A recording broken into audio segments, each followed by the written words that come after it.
Hello, my friends. Hey there. How you doing? Come on in, relax, grab a pen and paper, and let's get stuck into how to create your winning quarter four. I'm so happy you're here because this process is really going to help you to create an epic quarter for quarter four.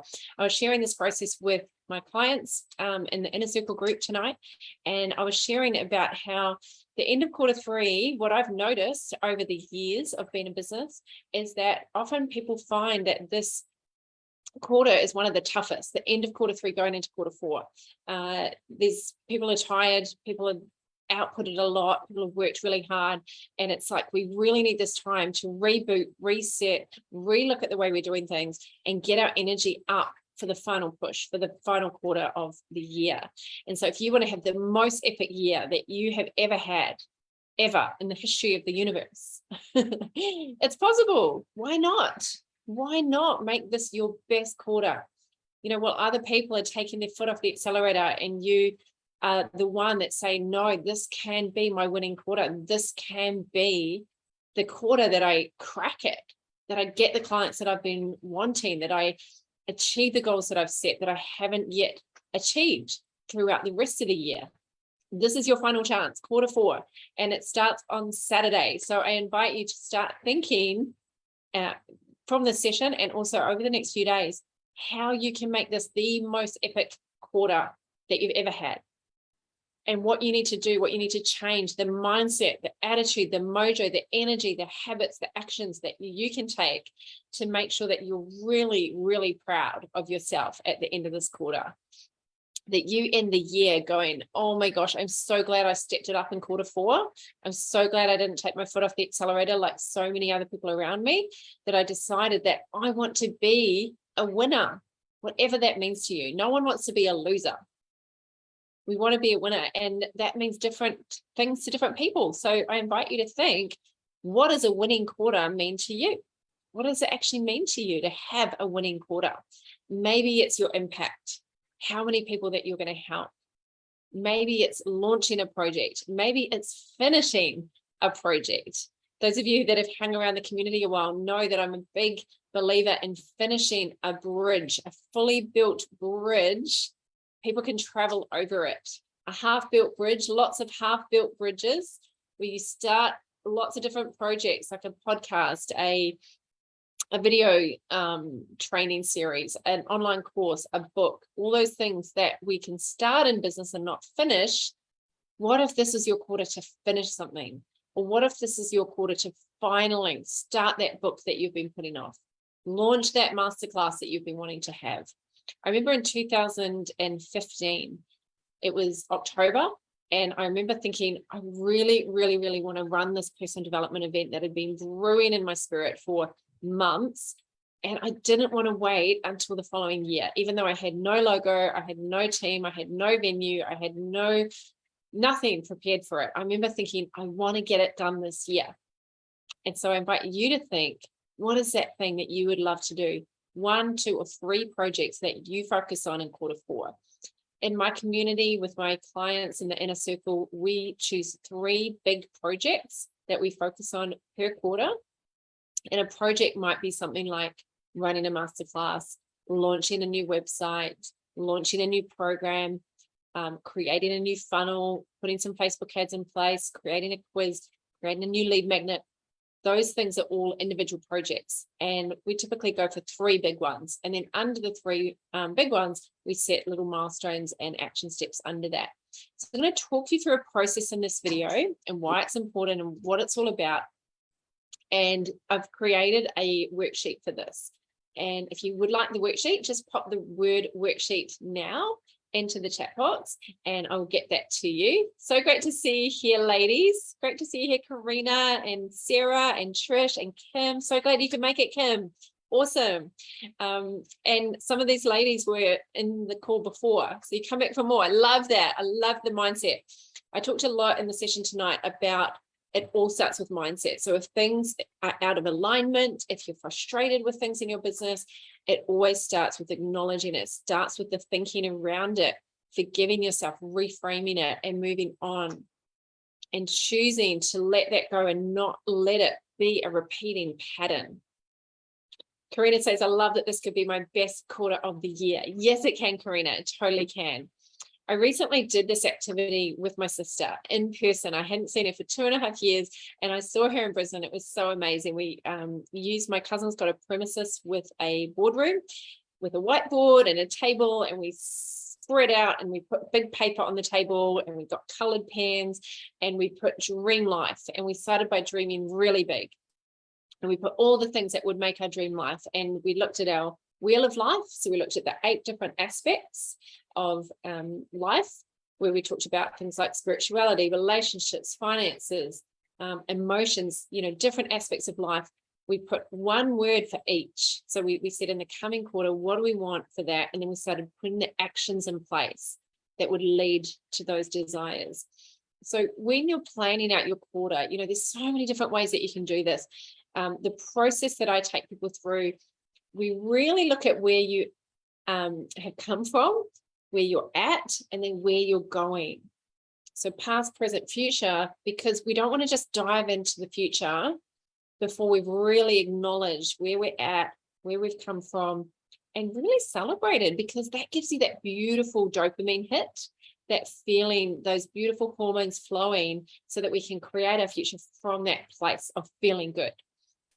So the energy that we created, Vicky and I, was so powerful. We were just so excited and so uplifted from this whole experience. So what I want to do is just kind of talk you through it and give you some examples. And those of you who are on the call live, please pop a hashtag in the chat box if you haven't already, in the comments, or put a hashtag replay if you are watching this on the replay. And I so appreciate you being here. I so appreciate your interaction. So if things pop up, or there's things you want to add to the conversation, please pop it in the comments. I'm not sure how often you create your goals, but we create them quarterly, because it really gives you that chance to reboot, reset, and rethink the way you're doing things. So I want you to think right now, and I'd love it if you could pop it in the comments as well. Why do you think it's important to create clear goals? Why do you think it's important? Just pop in the chat box. What does it actually do for you? Because often we won't do things unless we're really clear on why it would be important. Why do you think we stop? Why do you think we plan? Why do you think we do this? Why is it important to create plans and goals for a quarter? Just drop it in the comments. I'd love to hear why you think it's important. For me, it's important because I can tend to be such a doer. I can just wake up in the morning, do my morning routine, and just go. And I can be at my laptop for 10 hours before I kind of pop my head up and go, wow, was that the best use of my time? And something that I've realized from the last quarter is that I have lost, or I've dropped the habit of daily scheduling and planning, when I'm going to go to the gym, when I'm going to do my meals. So that's been a real, that was a real eye opener for me, that I had literally just let that habit go and hadn't even really noticed that I hadn't been doing it consistently. And so it's important for me to stop and really look at all of the areas of my life and how they are all fitting together, because we're not just business owners. We're humans with feelings, with emotions, with relationships, with hobbies, with things going on. And so anything that's impacting on your business, and I talked about this tonight, it is going to affect the way you show up. Would you agree? It is going to affect the way you show up. So just by doing this little reset gives you a really good, honest look at the things that you've been avoiding. Thank you for sharing in this. Kim says, if I don't have goals, I just drift around. It helps me focus on the things that matter. Absolutely. Helps me stop and breathe, remember my why, and ensure I'm heading in the right direction. Yeah, so true, Karina. Sarah says, building a daily routine would be good. Yeah, often, we're in business, we're constantly balancing between the spontaneous and the routine, and we need to be good at both, because if we're just see what happens all the time, we're way too reactive. We're not taking control of our business. But if we're so controlled and so rigid, and we're not open for the shifts and the changes and the opportunities that could open up, then we can miss things. So having a good routine with margins, with space for spontaneity, I find is a really good way to have a balance. Trish says having a purpose is essential to everyone's life. They don't need to be huge. They just need to be there. Yeah, it gives you that direction and focus. So what I recommend is that you actually go through your calendar. I just go through my phone and I have a look at what I did, and I like writing down what I did. So I wrote down in the last quarter.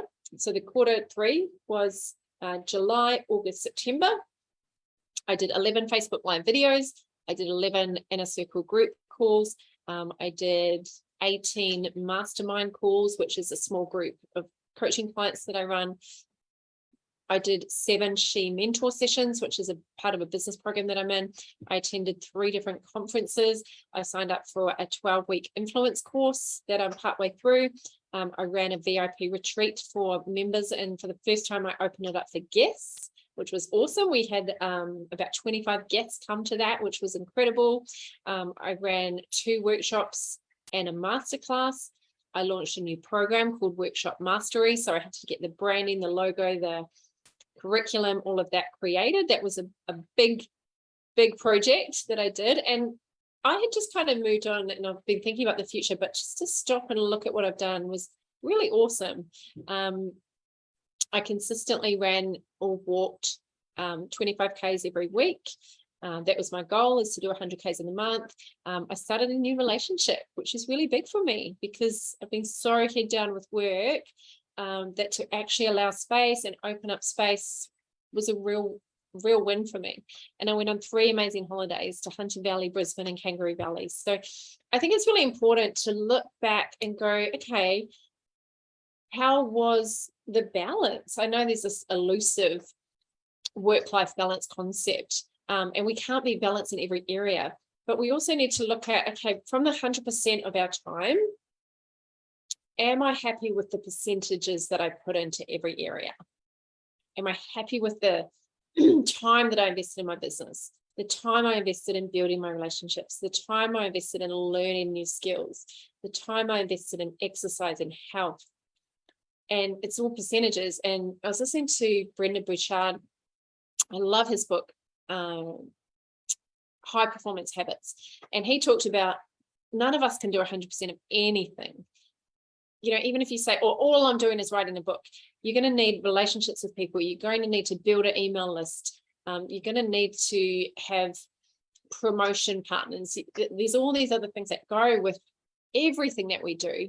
And he recommends about 60% of the time he spends on really quality, prolific output.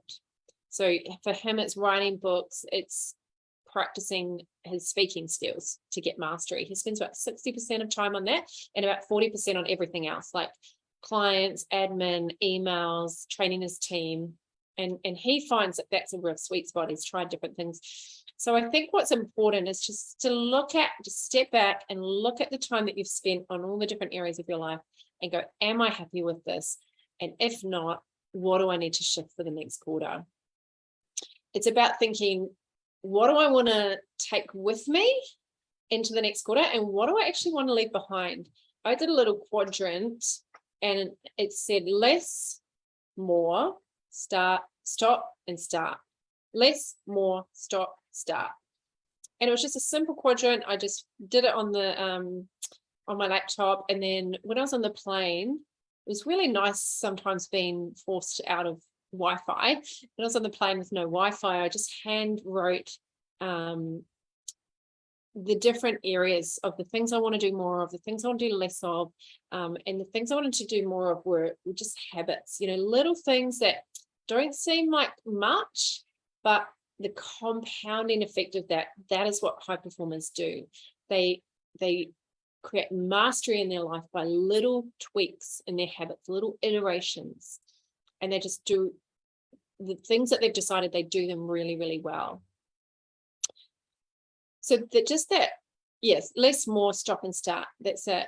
It's just a very simple activity, but then I'm reading this really old-fashioned book about time, and he talks about we can't prioritize everything. Like every time you make a list, always choose your top 3 priorities. And so he said, you know, write down everything that you want and then choose your top 3 and then put those things on a list And then for each of those 3, choose your actions for those 3. And I love that, because that's what we do in our community. We choose 3 projects and then we chunk it down underneath that. And you might think, there's so many habits I want to change. I want to email more. I want to post more. I want to do more videos. I want to get better at speaking. Just choose your top 3 that you can focus on in quarter, because you can only do so much. And it's better to focus on a few things and do them well than spread yourself too thin and just get caught up in the doing and the consuming and the constant stuff that we can do in business. Remember that if we don't plug the leakages, sorry, I've just got an itchy eye. If we don't plug the leakages in our business, people fall through the gaps, opportunities fall through the gaps, we miss out on opportunities. We can, if you're doing things manually, things can go through the gaps. So this is about systemizing your processes as well. If you've just joined us and you want the worksheet for this, just drop the word worksheet into the chat box. I love that, Karina. Improving 1% each day. That's it. That's exactly it. It's just those little iterations. So in the worksheet, we go through what's good, and we really look at your wins and why you're proud of them and what you're confident about. And the reason we do this is because success breeds success. So the more success you have and acknowledge and celebrate, your brain likes that. Your brain loves the feeling of reward and celebration, and it will want to do more of it. So it will seek more of that feel-good feeling. So please stop and acknowledge what you've done well, what you're enjoying, what you feel confident about, what you feel grateful for. It will just give you that really good feeling. I recommend you always start with that. It's like a feedback sandwich. You start with the good, we put the constructive criticism in the middle, or feedback, and then we end it with the good. So we start with what's good. Then we do what's called the growth reflection. What frustrated you? What is out of alignment? And then what have you learned? And instead of focusing on how bad you feel and how annoyed you are at yourself, to really say, what have I learned? And where am I off? And then we go into reframing it, which is, even though this happened, even though I feel like I've dropped the ball, I've gone off track, haven't achieved the goals that I wanted to achieve, I didn't make the income I wanted, I didn't send the emails that I wanted, I still haven't run that workshop that I thought I would, I haven't posted for 2 weeks, whatever's happened, even though that's happened, I choose. And then you powerfully state what you choose instead. And it might be something simple. It might just be like, even though I stopped all those beautiful habits that I wanted, I choose to forgive myself, give myself grace, and make quarter 4 my most epic quarter ever. So we reframe it, and then we start focusing on the future. What do you want for the year ahead? Start big. Start thinking, what do I want in the next year? This time next year, what does my life look like? And please feel it, see it, hear it, imagine it. You might just take a couple of minutes to just close your eyes and go, ideal life, dream life. If there were no limits, if money was not an issue, if time was not an issue, if I had all the resources I needed, all the skills I needed, because we do, it's all available to us once we make a decision that we want it and we go after it. Humans are incredibly resourceful. You are incredibly resourceful. And you tell your unconscious mind what you want, and it will seek it and find it. And you will bring it to yourself. You've got to lift yourself up from any doubt, discouragement, fear, worry. What we focus on grows. What we focus on, we feel. And so if you just stay stuck there, you can't control what's happened in the past. We've got to be thinking future now. What do I want? How do I get it? What do I want? How do I get it? And those are the 2 questions that I encourage you to just ask yourself all the time. What do I want for the year? What do I want for the quarter? If there were no limitations, how much money do I want? How much meaning do I want? How much impact do I want to make? How many clients do I want to have? If we don't have a reason for doing things, we will get distracted. We will end up consuming, getting lost in our news feeds, getting lost consuming other people's stuff instead of creating our own. So I want you to really dream big, no limitations, take all of that off and choose the projects that are going to make the biggest difference, and know that you can achieve anything that you want. You can't achieve everything, but you can achieve anything. And it's about prioritizing. What are you passionate about? What's going to make the biggest difference in your business? So if you want that worksheet where I lay it all out, we can go through the process.